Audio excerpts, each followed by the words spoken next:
Can we say hi to Kendra, please? She did. Ken, do you want to just wave, Kendra? John doesn't want anyone else on camera. Is she coming Thanks so much for making us believe that. Oh, hi. There she is. There she is. There she is. You happy now? You've made a person get up, walk across the room, wave to you. Anything else you need? Is there anything else can we get for the 473rd best actor in Los Angeles? Who's 470? How about a little respect? The 472 is the Geico Gecko. I almost nailed it. I almost had it. I got stuck on Geico Gecko. Here to offer me a sip of their metaphysical milkshake are my podcast comrades in arms, Rainn Wilson and Reza Aslan. Nice to see you both. Hey, John. Hi, nice to see you. Thanks for having us over. Thank you for being here. Love seeing you both. Love seeing you both together. For those listening at home, they are in front of some sort of a void. Black void. They are like Zod and the others.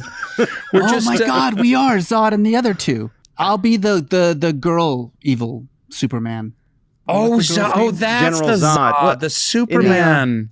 Weren't they in that thing, that spinning thing? Yeah. Phantom Zone. Is that what it is? It's Phantom Zone.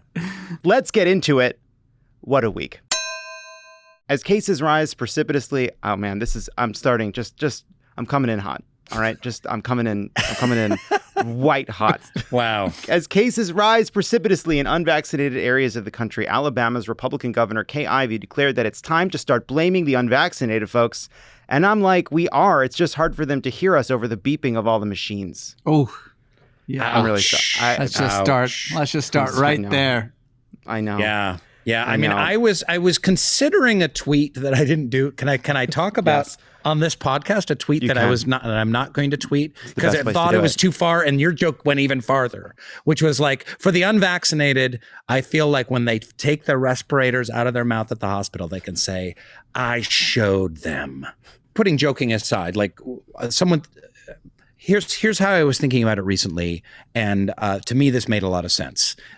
Everyone is going to get vaccinated sooner or later. You're either going to get vaccinated from getting a shot in the arm, or you're going to get vaccinated from getting and suffering from COVID and passing it on to your loved ones and vaccinating them with the white blood cells from actually getting the disease. That's just how it's going to work. Yes, and I do think that one of the challenges is that because we're all pundits now in a kind of endless political conversation where we're not just citizens, but also observers of the system in a kind of constant state of meta-analysis, it means we actually never have... There are two separate conversations that are worth having. One is, how do we convince skeptical people who are skeptical for various reasons, from various political persuasions, to get vaccinated for whatever their resistance, for whatever cause of their resistance, whatever it may be. And then there's this other conversation like, hey, why are they like this? How did we get here? What is the moral consequence? Why do they not trust science? Why do they not trust science? Is it okay to make fun of them? Everyone's a pundit, so it's like sometimes the conversation is only about what's most helpful. And I agree, there's plenty of research about what's most helpful, and psychologists and doctors who have spent decades trying to figure out how to persuade skeptical people to get vaccinated. There's a lot of research on this about like how you appeal to people's identities, how you meet them where they are, how you talk about not just the fact that vaccines are safe and effective, but talk about the fact that life has risks and the disease has risks and vaccines have risks, but the disease is more risky than the vaccine. You know, like there's lots of ways to get at people's underlying fears, but then there's no real space for those of us that are vaccine and super frustrated to be like, this is driving me fucking nuts. This is a miracle. Like, what if it came down from the fucking mountain with tablets? It's a miracle. It is a miracle. But going down to the science thing, it was interesting because as a kid in the late 70s and the 80s, science by both parties was revered. We put a man on the moon. I remember those days. Science put a man on the... Science cured polio. Science has created cell phones. You name it. There was this great awe of science. And so going to point two of what you have brought up here, one really interesting conversation is, why do people not trust science anymore, and how science works? How did we go backwards so much? How did we become as a people so unscientific? And the reason I'm bringing this up in this manner, Jon, is because our podcast, Metaphysical Milkshake, sorry for the lame plug, is about life's big questions and kind of delving in. We have a podcast? Yes, Reza, we do. I'll tell you about it later. But it's about, addressing questions like this. How did we get here? Yes. There was a story in Politico about kind of a look at the vaccine hesitant anti-vaxxers at Lake of the Ozarks and the kind of obstinate denying of reality. There's a moment in the story where they're at a restaurant and someone says, "What's COVID?" And everybody kind of chuckles. And then someone notes that somebody who worked at that restaurant died of COVID. It's like, and I do think, like, when I see that story, I think we have to talk about what leads people to that kind of denialism, but also the permission structure that not just that creates it, encourages it, makes it an identity, makes it worth celebrating, sharing, not feeling proud of. Like these are people that are not just denying or not just hesitant, they are proudly hesitant. It's part of their identity now. And there are many corporations built on instilling that fear and mistrust of institutions. And so we kind of have these two big problems. Like, one is there are millions and millions of our fellow citizens who have become very conspiratorial and have made as part of their identity resistance to any kind of expertise. And there's a giant corporate apparatus that has fed off of that, perpetuated it, made it worse, built a business out of it, built a politics around it. And they're obviously connected, but these are two of the biggest challenges we face as a society, and it's everywhere. It's not just here. It's in the UK. It's around the world. Yeah. Yeah. Just to put the last word on this topic, I'm pretty sure it was Jesus who put that man on the moon, not science. Just okay. Yeah. I look it up. Look, Google it. Like Trump and the vaccine, he didn't stand in the way. Yeah, exactly. You know what I mean? Exactly. Think about it. Think about it. Good point. Think about it. Are you thinking about it? Thank you so much. I've already moved on to what the next joke might be. That's smart. That's smart. On Tuesday, Capitol law enforcement and Metro Police testified about their experiences during the Capitol riot. Officer Harry Dunn compared the rioters to a hitman sent by Trump. I use an analogy to describe what I want as a hitman. If a hitman is hired and he kills somebody, the hitman goes to jail. But not only does the hitman go to jail, but the person who hired them does. There was an attack carried out on January 6th, and a hitman sent them. And it wasn't the sexy kind of hitman either, where you realize you and your spouse are assassins hired by competing agencies. It wasn't Mr. and Ryan Mrs. Reynolds. Smith. Yeah. It wasn't Angelina Jolie and Brad Pitt. No, it was Trump. And by the way, that Trump would be, if Trump hired a hitman, he'd be like, "I didn't even pay the guy. What's this red dot on my chest?" Get this out of here. Britt Hume told Tucker Carlson if the insurrection was covered the way the riots of last summer were covered, it would be described as mostly peaceful. And I think to a great extent it was peaceful. Just a reminder that several people died and someone from New Jersey peed in Nancy Pelosi's office during the riot, which is absolutely horrible. Imagine having someone from New Jersey in your office. Not for nothing, but well done. But do you guys I like remember... that. No, hold on. We got to go with the joke first, and then we can have the commentary. On Wow. the Wow. The joke works. It landed. It was a great setup, and then it was the switcheroo. It made it about New Jersey and not urine. And I thought it was expertly well played. There's nothing I like more than when Rainn deeply analyzes a joke. Yes. It's my favorite. That's going to be my next podcast. Yeah. I love the double act that is you two. There is a say goodnight, Gracie, goodnight, Gracie energy that I am really appreciating. You're all over Very, very it. proud of that. I love it. Not for nothing. Just on I know there's a lot more important things to talk about when it comes to, the insurrectionists and everything that's involved in that. But do you remember when Britt Hume used to be a journalist? Like I remember when I was a kid, Britt Hume was like an actual dude that you would listen to. Right. That wasn't just me, right? Mm-hmm. That wasn't just a dream I had? I think it's a dream he had. Reza, what do you have to say to all of this talk about the insurrection being peaceful and what do you have to say? 2 words. Fuck you. That's all I have People to say. died. Fuck you. Fuck you. I have eyes. I saw it. You saw it. We saw people hammering on law enforcement with fire extinguishers on their faces. Police officers standing in front of Congress right now telling people that I almost died. And we're like, no, I mean, the guy's just making it up. He just wants attention, Jon. I think a lot about like the asymmetric way in which our media operates, because there is no liberal equivalent of Fox News, nothing like it, nothing on its scale, nothing is influential. Obviously, there are left-wing podcasts, and they do the work. They do the best they can with the tools they've been given. Carry the water. I think about what the liberal version of Fox News, a true, cynical, left-wing propaganda outfit would be doing with these hearings, because I think it's instructive. And imagine what would happen if there were weeks of coverage driving Democratic talking points that basically said Donald Trump, hitman who ordered attack on police. And that for weeks and weeks, the coverage was about Trump as hitman ordering attacks on police. And then slowly but surely, you start seeing in the polling more and more Americans concerned about Republicans' attacks on the police. And then Republicans are being asked, are you concerned about the fact that the Republican war on the police is going to cost them votes in the midterms? And you would start to see the build of what happens when we have someone on our side pushing against Republicans the way that we constantly face this onslaught. And we don't have it. And so these stories, they're so important. They're so outrageous. I think sometimes so many liberals, so many Democrats, so many progressives, they're constantly they're drawing their fire they're pushing their fire wherever they can at the media, at mainstream sources, because it just is like a lot of times what liberals are saying, why doesn't this matter more?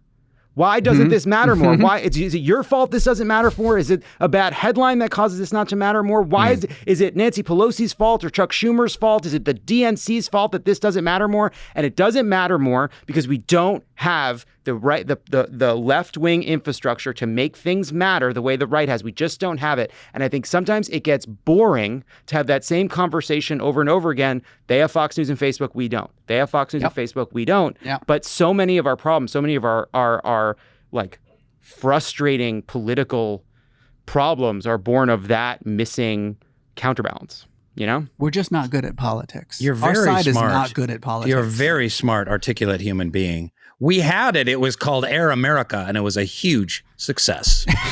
I want you to know something. I'm glad you brought that up, because you're looking at someone who was once a cockeyed 21-year-old, renting a one-bedroom apartment with his friend in New York City, building a wall to make a second bedroom. Nice. All right.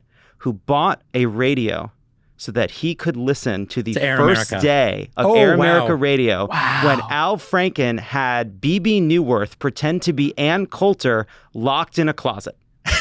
and I got pizza from the place across the street because I was a temp paralegal and I didn't have to show up until the afternoon. And I remember listening in my little apartment while eating my pizza to Al Franken's first episode of that show. So some good came out of Air America. Yes. It launched Love It or Leave It. Absolutely. Yes. Yes. Okay, here's my philosophical theorizing for why what you said is absolutely true, and it's like the heart of most of the problems that we are dealing with right now. I think that on the right, sort of that conservative mindset is all about certainty, black and white, right and wrong, truth and falsehood. And so it's very easy to tell that person, this is true, that is not true. This is right, that is not right. Listen to this person, don't listen to that person. It's very easy because the mindset is already there. On the left, people tend to be a little bit more open-minded, a little bit broader. We're more pluralistic. Nuanced, perhaps? Yeah. Very few of us would say, well, yeah, I believe that this is more right than that, but, I'm open to other ideas. So if you had a channel, the purpose of which was to say, this left viewpoint is right, even if I agreed with it, I wouldn't listen because I'd be like, well, yes, but, there's other ways of thinking about it. Yeah. Yeah. So the left itself, the mindset doesn't lend itself to your supposition, Jon, about like hammering home kind of like certainty week in, week out in a series of talking points. It's absolutely true. And it is why right-wing radio has succeeded where left-wing radio has failed. There are people that are looking for that kind of rigid analysis and confirmation, whereas on the left, I think you're right. There are studies that look at just the difference between left and right brains, and I do think like every value of liberalism or conservatism, honestly, taken to its extreme becomes a vice. Open-mindedness can become, of course, a vice. But you're right that there is this kind of, it's an authoritarian mindset, and it's gotten worse and worse, which is basically a kind of rigidity, a closeness, a desire for easy answers that is kind of, I'm going to say the word that everyone makes fun of me for saying too frequently, ensorcelled many people. I don't know what that means. I got to check this I don't know what that is. I feel like I had ensorcelled once, but I used this cream. I'm so glad they mock you for saying that word, because it's a ridiculous word. You just made that up. That's not a real word. Yeah. After Tuesday's hearing, I'm honestly, we're having such a great conversation. I'm skipping a lot of these, honestly, some of the weaker stuff. After Tuesday's hearing, Matt Gaetz, Marjorie Taylor Greene, Paul Gosar, and Louis Gohmert tried to peddle some of their hot, fresh, delicious horse shit about January 6th, only to have their presser ruined by a man with a whistle. Eventually, Gaetz fled the presser, only to face a barrage of questions about his alleged pedophilia, at which point he was like, where's my friend with the whistle? Anyway, here to comment, we have the whistle guy. Now, he's over here, he's off screen. You prevented two of the worst human beings on earth from spreading misinformation and dangerous propaganda. Yet, in a free society, don't we believe that even the most heinous people deserve the chance? That even the most heinous people should not be interrupted? This was a mistake. The whistle guy, everybody. Whistle guy, everyone. Whistle guy. Thank you. That was almost a sketch. That was a little sketch. Yeah. That was good. Oh, yeah. Really good. You guys rehearsed that though, right? I didn't think about what it would feel like to have you seeing me while this happened. I think if you wanted to do a whistle guy sketch, there's a lot of different ways you could have gone, and you could have done a lot better than that. Thank you. Honestly, if you're open to taking notes, that's all. What if the whistle guy was a giant talking, walking whistle? Was actually like a whistle with legs? That's hilarious. But you'd have to have a budget for that. Like a dancing whistle. Yeah, that costs money. This is a Mad TV. We don't have that kind of money. Also this week, sadly, Simone Biles had to drop out of the Olympics to preserve her mental health. Even sadder, the internet had opinions about it. Turns out no one understands the complexity of Simone Biles' decision better than middle-aged men who tweet all day. And I would just want to point out, no one who tweets all day can call anyone on earth a quitter, because every single tweet is a surrender. Every single tweet is an admission that you are not doing something more substantive and important and valuable with your time. Every tweet is giving up. Very true. Every single fucking one.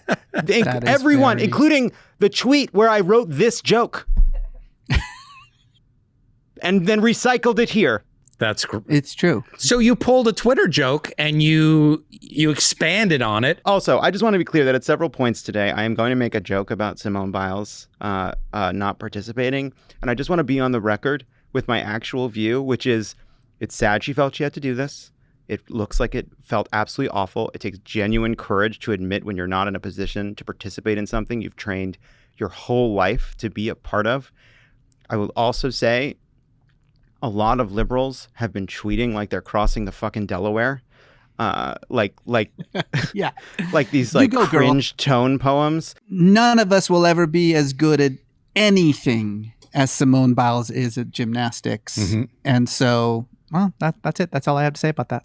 Yeah, I am good at acting, but I'm like the 473rd really good. Best act. No, hold on. I'm like the 473rd best actor in the world. She's like the number one GOAT best actor. Yeah. Right? So it's not even close. She does things I wouldn't even make it not even allowed. She has moves that you're not even allowed to do. She does them for fun. She doesn't they don't even get graded. And she's like, yeah, but I'm just going to do it anyway. She's invented like 11 gymnastics moves. So she can do whatever the fuck she wants to is what I'm trying to say. I totally agree. And I do think this is the idea of anyone who has just the people calling our country soft are calling her a quitter over this, when these are some of the softest fucking boys in the history of planet Earth. Just cotton candy, melt in the rain, barely solid. Like, you get it. They're soft boys. Yeah, look at Tucker Carlson. I mean, he became famous because of his bow tie. Mm-hmm. He became famous because of a bow tie.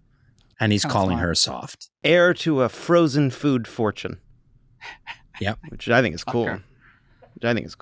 Does he get as much frozen food as he wants to eat? That would be amazing. If you had a freezer stocked with like chicken fingers. As absurd as Tucker's name is, like what's his brother's names are even dumber. It's something like Biscuit. It's something like Biscuit Carlson. I think it's Biscuit. No, it's not that. It's Biscuit. It's like it's Hunter Biscuit Buckley Carlson. That's what it is. Buckley is not a real person's name. That's like the name that That's you hard. A character in a screenplay. Talk about hard. Old school hard. Buckley Swanson Peck Carlson. That's a cool name. I like that. That's a guy you want to golf with. You know? A new ad for Burberry features a shirtless Adam Driver racing a horse into the ocean before emerging as a centaur, sending the internet into a horny panic. The weirdest part of the ad is when the Adam Driver centaur fucks the Lena Dunham centaur. It was incredibly graphic. Wow. Incredibly graphic. That just went a little too far. And I'm not sure that's how centaur sex works. Yes. How do you think? That was my question. What do we do this? Is this like horses or is this like people? You know what I mean? Like, are we sure that the genitals are in the back of the horse form exactly? Or are the genitals in the front of the human portion? Like we don't know this. And also, what about foreplay? Like, how can you, do you nuzzle? What do you do? A couple runs around the track? Horse sex is surprisingly violent. Like, they just kind of like pummel each other with hooves and then go at it. What is all this horse sex you're watching? What are you talking about? When is this coming up for you? Guys, we're in front of John here. Don't say stuff like that. It's also surprisingly violent. What kind of sensual experience did you think you were going to watch? I lost my virginity to a stallion, to an actual stallion. Unlike our podcast, he's got an audience. Like, people listen to this. You can't talk about horse sex. I don't know very much about Equus. This is all going to be edited. Yeah, none of this is getting it. We're just releasing this part.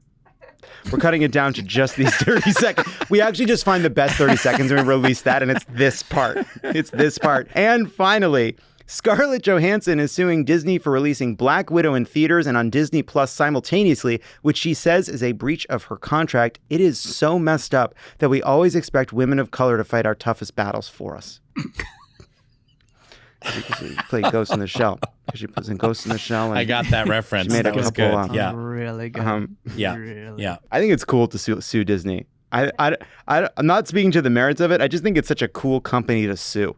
You know? Like, I bet a lot of cool people have sued Disney over the years, you know? Because Disney has sued everyone. I mean, everyone, it's kind of like the 6 Degrees of Kevin Bacon. Like, someone that you know has been sued by Disney at some point in time.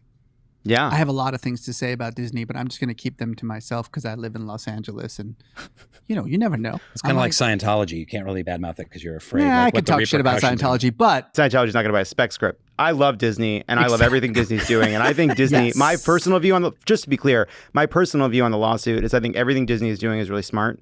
And I like the fact that one company owns ABC and Fox now. I think that's really cool. I think there should just be like one studio. It's simpler. It'll make it so much simpler. I think it's super simpler. I think it's much better if basically, you move to LA and you have an idea for a script and you go to the one person who decides what we make. And if they don't like it, you go back to where you're from. Who is your paid laughing audience there? Is that the PA who also was the whistle person? I should just flag they are new. Can Kendra come on the camera? Can we say hi to Kendra, please? She did. Kendra, do you want to just wave, Kendra? John doesn't want anyone else on camera. Thanks so much for making us believe that. Oh, hi. There she is. There she is. There she is. You happy now? You've made a person get up, walk across the room, wave to you. Anything else you need? Is there anything else we get for the 473rd best actor in Los Angeles? Who's 470? How about a little respect? The 472 is the Geico Gecko. I almost nailed it. I almost fucking had it. I fucking got stuck on Geico Gecko. If I had said it right, it was good. Actually, 472 is Joshua Jackson. 471 is Tony Hale. 470 is that caveman from Geico. The Geico caveman. Yep. who was played by Nick Kroll originally in the original commercial. So Nick Kroll. Did not know that. Did not know that. They're all incrementally better actors than me. I don't believe it. Reza Aslan, Rainn Wilson. Everybody check out Metaphysical Milkshake. What a delight it's been to talk to you both. This was so much fun.